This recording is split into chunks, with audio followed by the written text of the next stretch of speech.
Retrouvez l'intégralité des épisodes de cette série, ainsi que des dizaines d'autres œuvres inédites sur Tellington, notre plateforme dédiée à la fiction sonore, originale et autoproduite. Tellington est disponible sur Android, iOS et par navigateur. N'hésitez pas à vous abonner à la plateforme pour soutenir notre travail. Le lien est dans la description. Tellington, des histoires qui s'écoutent. Bonjour à tous, je suis content de vous revoir. J'espère que vous allez bien, que vous avez apprécié l'épisode précédent et que vous apprécierez tout autant celui-ci. Servez-vous un petit chocolat chaud, installez-vous confortablement, fermez les yeux et laissez-vous guider par le son de ma voix. Mes amis, nous repartons ensemble pour Marmottin. Soyez les bienvenus dans le 5e chapitre de cette Super Flame Story.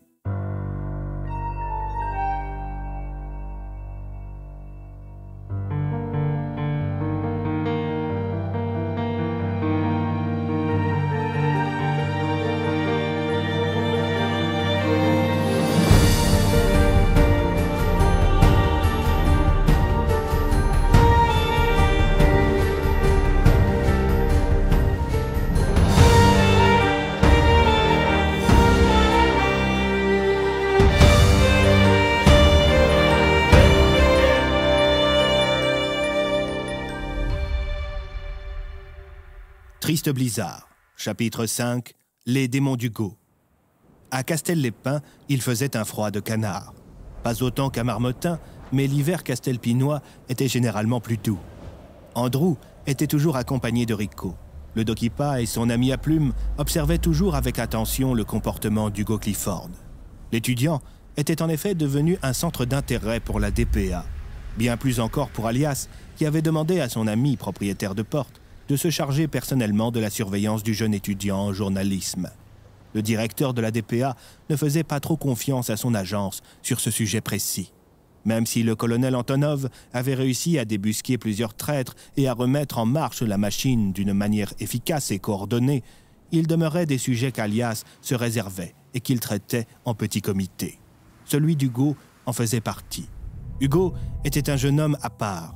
C'était une des seules personnes au monde à avoir été clairement identifiée comme maîtrisant la magie de manière naturelle, sans recourir à des artefacts. Les deux responsables de tout cela, c'était le grand-père d'Hugo et Andrew. Le premier avait enfermé dans le corps de son petit-fils des créatures avec l'aide du second. Des démons qui vivaient autrefois dans le corps du grand-père et qui l'avaient maintenu en vie malgré une terrible maladie. 5 démons. 5 petits démons élémentaires qui avaient établi leur quartier dans le corps d'Hugo. Des quartiers silencieux pour des démons endormis. Des démons qui se sont réveillés lorsqu'Hugo a atteint la majorité. Il s'était mis à entendre des voix. Ses parents et ses proches le crurent atteint d'une maladie psychiatrique, mais il n'en était rien. Tout cela était en fait dû au réveil chaotique de Terra, Ignis, Anemos, Fulgur et Aqua. Hugo avait mis du temps à les apprivoiser. Ils se disputaient entre eux et se disputaient également avec Hugo. Mais ils avaient fini par s'accepter mutuellement, dans une symbiose profitable. Les 5 élémentaires étaient libres de vivre dans le corps d'Hugo. Ce en échange de quoi, ils le laissaient ponctuellement utiliser leurs pouvoirs. Des pouvoirs qu'Hugo avait parfois du mal à dompter. C'était une des raisons pour lesquelles Alias avait demandé à Andrew de le surveiller.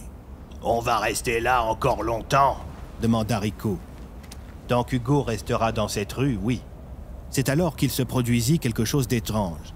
En effet, alors qu'Hugo s'était arrêté en pleine rue pour observer une vitrine en quête d'un cadeau pour une amie, l'alarme d'un commerce voisin venait de se mettre à retentir. En entendant le signal sonore, Hugo ne put s'empêcher d'intervenir. Alors que 2 hommes sortaient d'une bijouterie avec des sacs de sport dans les mains, l'étudiant en journalisme fouilla dans ses poches et sortit une cagoule qu'il mit sur sa tête. Il fonça vers les 2 criminels et utilisa le pouvoir d'Aqua pour geler le sol sous leurs pieds. Le premier se cassa la figure, mais le second évita de justesse la flaque gelée. Il arma alors son poing pour frapper Hugo, qui répliqua en utilisant le pouvoir d'Anemos pour propulser l'agresseur en arrière. C'est alors qu'Andrew remarqua, à l'aide de ses jumelles, que l'homme qui était au sol venait de sortir une arme. Le propriétaire de porte sortit alors de sa cachette et se précipita sur le lieu de l'affrontement. Le criminel orienta le canon de son arme vers Hugo. L'un de ses démons le prévint qu'il se passait quelque chose. Hugo se retourna, c'est alors qu'il vit l'homme appuyé sur la gâchette de son arme. « Espèce de petit con !» lança-t-il en tirant. C'est à cet instant précis qu'une porte jaillit du sol. Elle apparut pile entre Hugo et son agresseur. La balle ricocha contre l'artefact et alla se loger dans le mur d'un bâtiment voisin. Rico se jeta sur l'homme armé et lui picora la main, ce qui le fit lâcher son arme. Quelques instants plus tard, les sirènes de la police de Castel-les-Pins se firent entendre. Andrew attrapa Hugo par le bras. « Vite, il faut partir !»« Andrew, mais qu'est-ce que tu fais ici ? Je t'avais dit, il y a quelques années, qu'on se reverrait. » Sur ces mots, le propriétaire de porte et l'étudiant disparurent dans une ruelle adjacente, tandis que la police arrivait sur place pour arrêter les deux voleurs. Au même instant, quelques quartiers plus loin, dans les étages de la Silver Tower, Alias était en train de discuter avec Antonov. D'après les rapports de l'agent Cobalt, de la magie aurait été utilisée. L'équipe scientifique a récupéré un carnet calciné. Ils vont tenter de l'analyser pour connaître son pouvoir, mais il y a des chances qu'ils ne puissent pas. Alias, vous allez bien? Le chef de la DPA avait le regard dans le vide. Sa peau était d'une pâleur extrême. Oui, continuez, Antonov. Je suis juste un peu malade. Vous voulez que j'appelle l'équipe médicale? Inutile, poursuivez. Très bien. Les relevés préliminaires indiquent que les victimes n'ont pas été exposées à des rayonnements magiques. On peut donc supposer que... Soudain, le téléphone d'Alias se mit à vibrer. C'est l'Équateur, lança le chef de la DPA, avant de décrocher. Ici, DPA 001, j'écoute. Monsieur, nous avons un problème avec un détenu. Lequel? C'est Nicolas Boglov, monsieur. Il est dans le coma. Alias se leva d'un bond. C'est une plaisanterie. Vous êtes en train de me dire qu'un des plus grands terroristes magiques de l'Équateur est inconscient? Que s'est-il passé? Alias mit sa main devant le microphone de son téléphone. Antonov, faites-moi préparer un hélicoptère pour l'Équateur et rappelez Talion, je vous prie. J'ai dit à Talion d'abandonner sa mission actuelle, messieurs? Oui, elle est secondaire. Je préfère qu'il m'accompagne. À vos ordres. Au même instant, dans les rues de Marmottin, le fils de l'inspecteur Bloom continuait sa promenade. Comme Cassandra Darmin ne le suivait plus, il pressa le pas et se dirigea bientôt vers l'hôtel Marie-Jeanne. Une fois devant le bâtiment, il regarda de nouveau autour de lui et rentra à l'intérieur. Quand il arriva au niveau de l'accueil, le réceptionniste fut surpris d'avoir affaire à un adolescent. « Si c'est pour la tombola de Noël, j'ai déjà donné. »« Non, je voudrais juste louer une chambre. » Le tenancier leva son sourcil gauche. « T'es majeur au moins ?» Léo réfléchit quelques instants. « Non, mais je voudrais faire une surprise à mes parents. Avec mon petit frère, on veut leur offrir une nuit à l'hôtel pour qu'ils soient tranquilles, juste tous les deux. »« C'est une très bonne idée, mon grand, mais je n'ai pas le droit de te louer une chambre. » Léo fit la moue. « D'accord, tant pis. Je peux utiliser vos toilettes, s'il vous plaît? »« Oui, c'est au fond du couloir à gauche. » Sur ces paroles, le fils de l'inspecteur Bloom fit comme s'il se rendait aux toilettes. Mais il emprunta en fait une porte qui conduisait aux escaliers. Il se rendit au second étage de l'hôtel. C'est alors qu'il croisa un homme en costume cravate qui se précipitait vers l'ascenseur. C'était l'agent Cobalt. Il était au téléphone et semblait préoccupé. « Alias, vous êtes sûr que vous ne préférez pas que ce soit moi qui aille à l'Équateur? » Cobalt était si pressé que la présence de Léo n'attira même pas son attention. Le jeune homme longea le couloir et il finit par s'arrêter devant la porte de la chambre numéro 24. Il voulut l'ouvrir, mais elle était fermée. C'est alors qu'il vit le chariot de la femme de chambre qui venait d'entrer dans celle de Cobalt. Chariot sur lequel se trouvait un trousseau de clés. Ni une ni deux, Léo se précipita vers l'objet qu'il convoitait. Il trouva la clé numéro 24, déverrouilla la porte à toute vitesse et remit le trousseau là où il était. Alors que la femme de ménage sortait la poubelle de Cobalt, la porte de la chambre numéro 24 venait de se refermer derrière le fils de l'inspecteur. « Bon sang, où est-ce que je l'ai mis déjà ?» marmonna Léo en fixant le plancher de la pièce. C'est alors qu'en s'approchant du radiateur en fonte qui se trouvait devant la fenêtre, le fils de l'inspecteur marcha sur une planche qui se leva légèrement.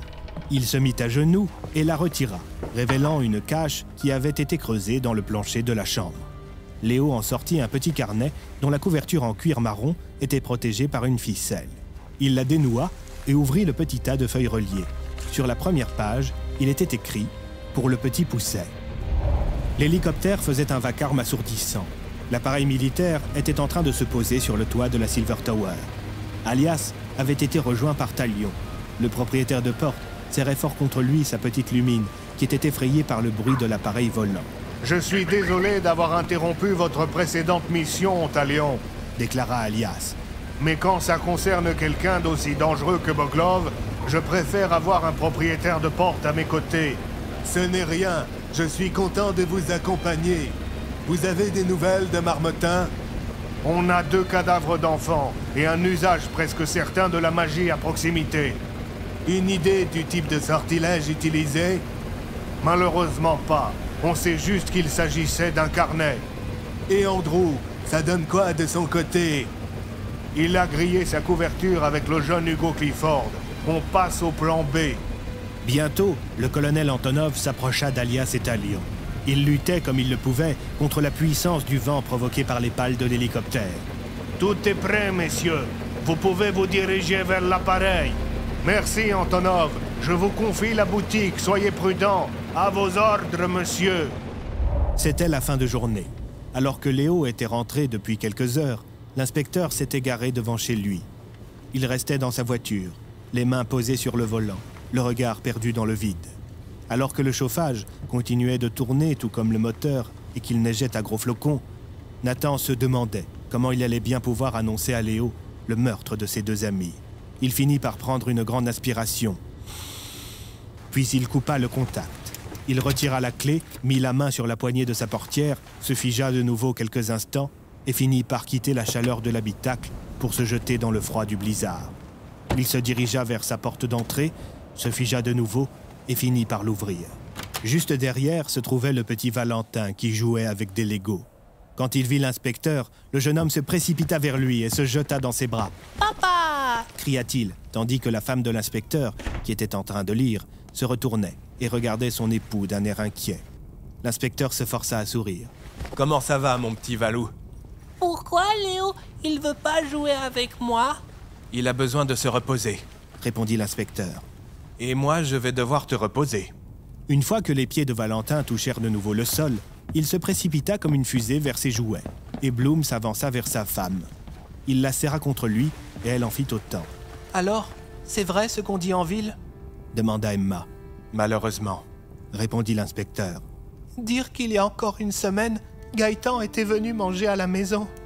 Comment vont ses parents ?»« Ils sont effondrés. » « Est-ce qu'on doit vraiment le dire à Léo ?»« Il a le droit de savoir, et il vaut mieux que ce soit de ma bouche. » La femme de l'inspecteur acquiesça. Bloom se dirigea vers les escaliers et monta à l'étage. Quand il fut face à la porte de la chambre de son fils, il toqua 2 fois et ouvrit la porte. Léo était allongé dans son lit, emmitouflé dans des couvertures. Il faisait dos à l'inspecteur. « Léo, il faut que je te dise quelque chose, mon grand. » dit le père à son fils, qui se retourna. « Ils sont morts, pas vrai? Émile et Gaëtan sont morts. » L'inspecteur ne répondit pas. Il se contenta de hocher la tête. Léo se mit à pleurer à chaudes larmes. « C'était mes amis. C'était mes amis, papa. » L'inspecteur alla s'asseoir sur le lit de son fils et se mit à lui caresser le dos. « Ça va aller, mon grand. On va retrouver l'ordure qui a fait ça, je te le promets. » Léo continua de pleurer durant de longues minutes. « Papa, tu peux me laisser s'il te plaît? J'aimerais être seul. » « Pas de souci, mon grand. » répondit l'inspecteur avant de se lever. Il se dirigea vers la porte et se retourna. « Léo, n'oublie pas que ta mère et moi, on sera toujours là pour toi, d'accord? » Sitôt l'inspecteur avait-il refermé la porte que Léo cessa immédiatement de sangloter. Il sécha ses larmes de crocodile et afficha un grand sourire de satisfaction. Ce après quoi, il sortit de sous son lit le petit carnet qu'il avait récupéré à l'hôtel.